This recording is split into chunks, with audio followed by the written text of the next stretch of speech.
जर तुम्हाला पण एका डिमन बॅगसोबत चांगले बायसेप पाहिजे असतील तर तुम्ही पण हा वर्कआउट ट्राय करू शकता. वर्कआउटच्या अगोदर मी घेतले डॉक्टर चॉईसचे हाय प्रोटीन ओट्स, ज्याच्या 100 ग्रॅम सर्विंग्समध्ये आहे 27 ग्रॅम प्रोटीन. वर्कआउटची सुरुवात मी केली लॅट पुल डाऊनपासून. त्याचे घेतले मी 3 सेट. दुसरा व्हेरिएशन घेतला मी सिटेड केबल रो, त्याचे पण घेतले मी 3 सेट. त्यानंतर तिसरा व्हेरिएशन घेतला मी टी बार, त्याचे फेल्युअरपर्यंत घेतले मी 4 सेट. चौथा व्हेरिएशन घेतला मी 1 आर्म डंबल रो, त्याचे पण मी घेतले 3 सेट.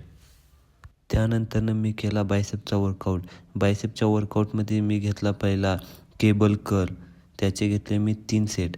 त्यानंतरनं मारला डंबल कर्ल, त्याचे पण मी मारले 3 सेट. थर्ड व्हेरिएशन घेतला मी बायसेप कर्ल मशीन, त्याचे फेल्युअरपर्यंत मी मारले 3 सेट. आता तुम्ही बॉडीत पंप चेक करू शकता कसा पंप आला आहे. जर तुम्हाला व्हिडिओ आवडला असेल तर लाईक करा, फॉलो करा आणि यूट्यूब चॅनलची लिंक बायोमध्ये आहे, सबस्क्राईब करा.